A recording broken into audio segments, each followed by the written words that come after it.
Ya, kembali di dua arah, Saudara, seperti yang tadi saya sampaikan bahwa masa berlaku dari Undang-Undang Pengampunan Pajak ini hanya sampai Maret 2017 dengan target pemerintah adalah 165 triliun rupiah. Apakah ini angka yang realistis? Saya tanya ke Bu Eni. Oke, Mbak Denta. Sebelum menjawab realistis apa tidak, saya akan menggarisbawahi tadi statement dari Prof. Hendrawan sama Pak Misbahun bahwa persoalan yang paling mendasar dalam perpajakan kita adalah rendahnya tax ratio dan juga amburadulnya sistem perpajakan kita. Nah, kalau saya setuju itu. Nah, dengan persoalan itu, apakah solusinya itu tax amnesty? Nah, itu yang menjadi pertanyaan. Nah, kedua adalah sebenarnya kalau Dirjen Pajak kemarin menyampaikan bahwa beliau sudah punya data yang lebih canggih lagi dari Panama Paper gitu. Dan juga kalau tidak salah Prof ya 2017 ini kan sudah kita punya ikatan untuk membuka semua informasi termasuk transaksi keuangan di perbankan dan sebagainya harus terbuka.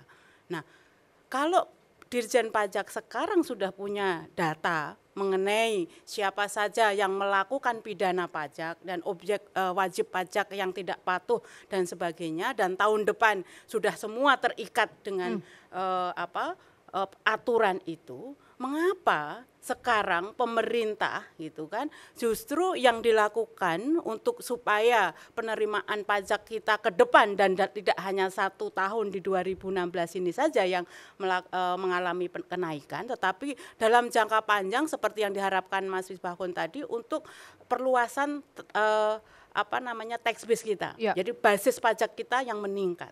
Nah, ini yang persoalan mendasar oleh publik yang tidak pernah terjelaskan secara clear mengapa solusinya dengan tax amnesty. Itu yang pertama. Nah, apalagi setelah kita lihat kemarin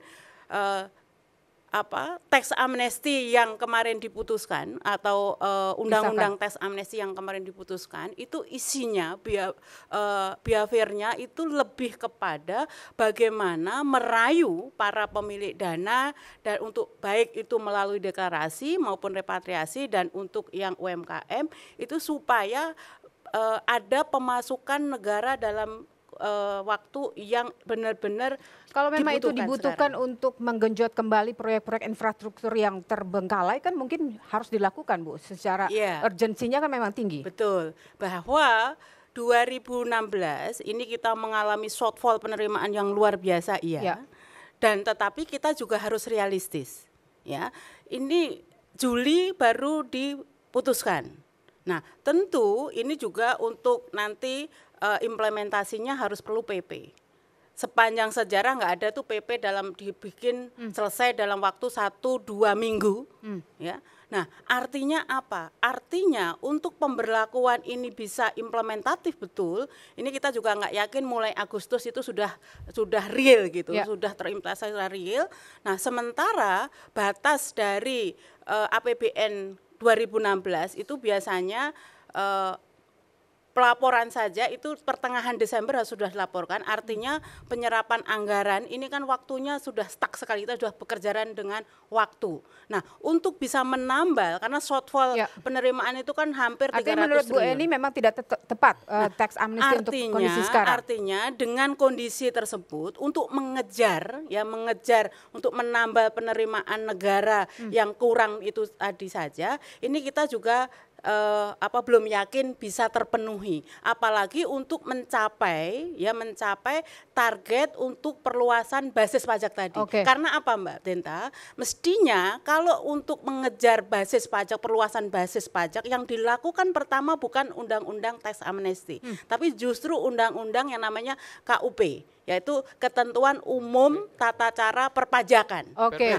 itu yang belum, yang sampai hari ini kita belum ada kejelasan bagaimana pembahasannya di Kenapa saya berbicara tax base? Kenapa saya berbicara tentang tax base tadi? Saya kurang sependapat kalau tax base itu bisa diraih dengan KUP semata. Karena apa? Dengan masuknya data-data baru, orang memasukkan daftar asetnya. Di situ orang akan menerahkan di mana posisi asetnya. Dia akan masuk objek pajak apa. dia subjeknya siapa. Lebih detail. Yang selamanya ini belum pernah kita miliki. Dan itulah tax base kita. Tax base itu mengenai apa sih data perpajakan kita. Subjek, objek, dan nilainya. Oke. Dan itu akan mengenerate penerimaan pajak di Apa yang kalau dia menghambat produktif. kita tidak punya itu sampai Lah, saat ini? permasalahan kan exchange tadi sama. Kalau kemudian automation information exchange di sektor keuangan itu adalah program dari OECD. Program apa yang terjadi? Apakah semua negara akan merelakan informasi itu dibagi begitu saja? Oke. Bayangkan, ingat, Amerika itu mempunyai aturan perundang-undangan yang sangat ofensif.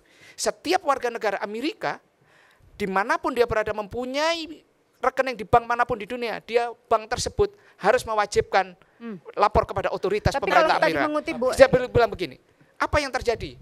UBS memilih didenda $2,5 billion, dia tidak mau mendeklar datanya. Artinya apa? Itu bukan yang otomatis diberikan cuma-cuma.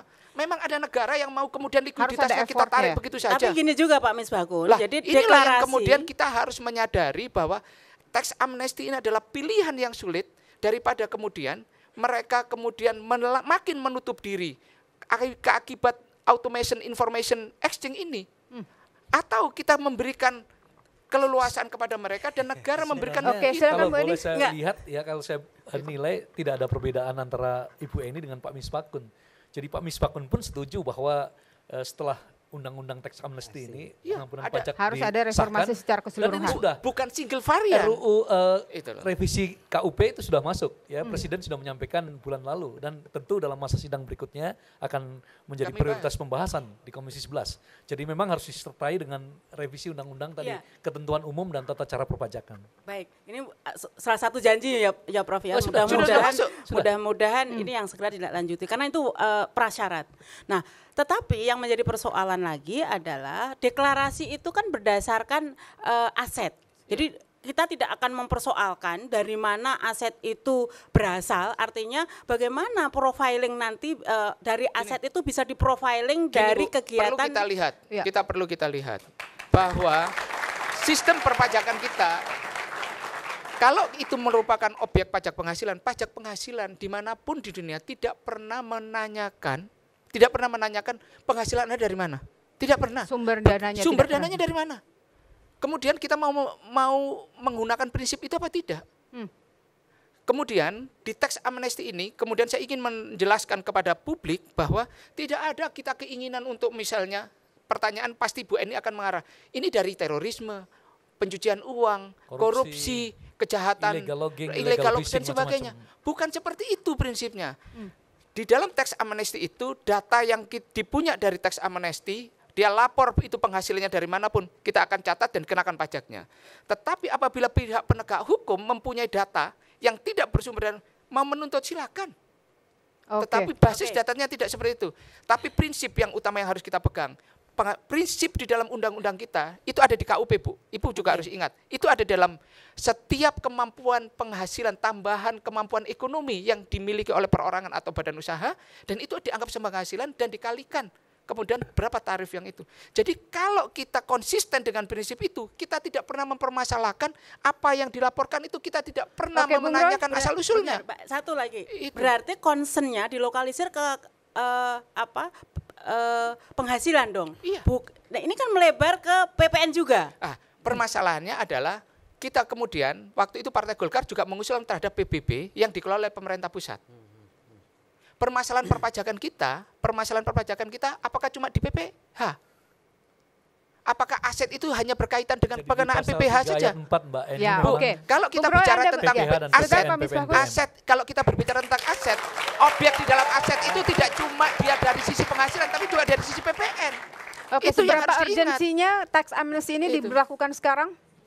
Iya, jadi begini ya, kalau melihat menyimak penjelasan tadi dari DPR ya, Pak Misbahkun dengan Pak Prof, sebetulnya secara sederhana masyarakat memahami seperti ini bahwa memang dari penjelasan yang tadi yang boleh bilang sederhana, tapi sebetulnya dengan berbagai alasan untuk meningkatkan basis pajak dan kemudian dalam rangka meningkatkan pendapatan.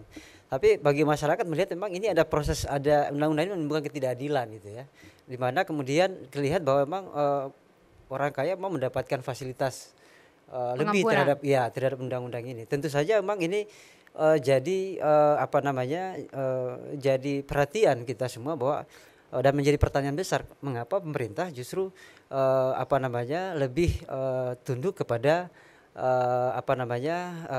keinginan daripada pengusaha untuk kemudian memasukkan dananya ke Indonesia lewat jalur yang dan ini memang menjadi sebuah karpet merah. Yang khawatirkan memang kami mengistilahkan seperti ini bahwa undang-undang teks amnesti ini pada akhirnya kan menjadikan sebagai sertifikasi halal dana yang berasal dari luar negeri tadi itu, yang mana sumbernya bisa dari segala macam gitu ya, dari kejahatan, dari pencucian uang dan sebagainya.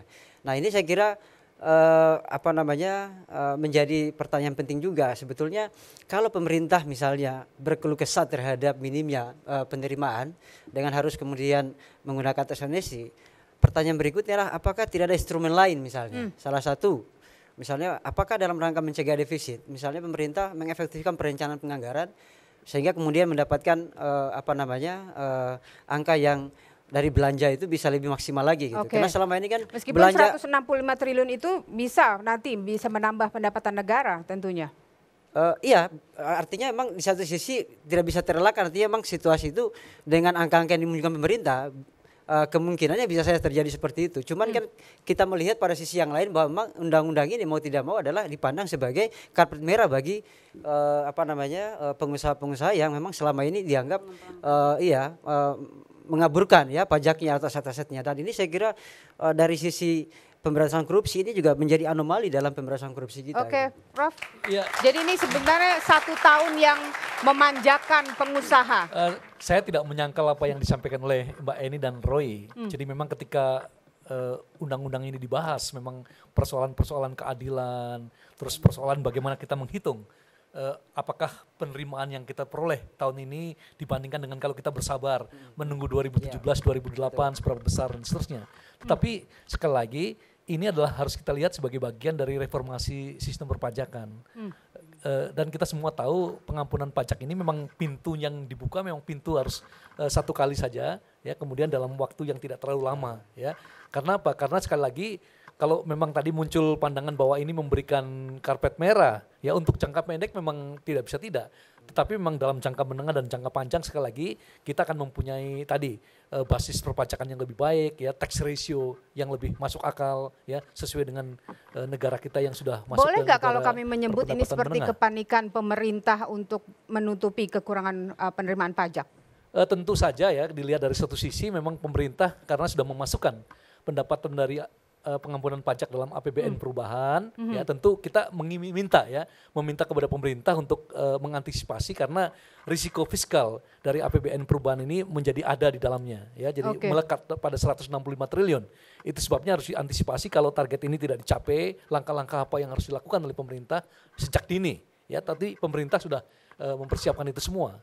Jadi kami juga termasuk fraksi yang mengingatkan agar pemerintah mengantisipasi bila terjadi contingency ya, hal-hal yang tidak sesuai Prof, harapan kita. yang bisa menjamin bahwa kekhawatiran itu tidak terbukti bahwa ini akan mempermudah memberikan karpet merah kepada para pelaku kejahatan ekonomi ataupun pelaku pencucian uang dan lain-lain. Apalagi kalau kita tahu kan itu ada beberapa kesepakatan antara para penegak hukum yang tidak boleh mengutak-ngatik data yang dimiliki negara terkait dengan pelaporan itu. Begini. Untuk mereka yang akan meminta pengampunan ini tentu saja mereka membutuhkan kenyamanan kepastian hukum. Ya, itu sebabnya kenapa ada pasal-pasal yang menjamin bahwa data yang diserahkan kepada aparat penegak aparat pajak ini tidak boleh digunakan untuk kepentingan apapun, pidana apapun. Ya, kecuali kalau penegak hukum memperoleh informasi bukan dari lembaga perpajakan atau aparat pajak ini.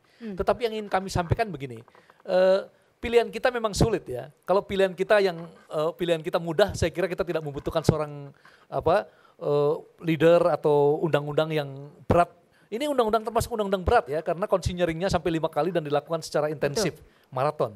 Tetapi sekali lagi, kalau kita pandang ini sebagai bagian dari upaya kita mereformasi sistem perpajakan ya untuk Indonesia masa depan yang memiliki keuangan negara yang lebih sustainable, ya lebih berkelanjutan, tidak mengandalkan utang. Sebab alternatifnya kalau kita tidak meningkatkan tax ratio kita adalah utang. Ya, kalau kita utang apa yang terjadi? Kita membebani generasi yang akan datang. Ya. Oke, Prof, kita akan bahas lebih lanjut lagi soal pengampunan pajak ini tentunya tetap di Dua Arah pemirsa sesaat lagi.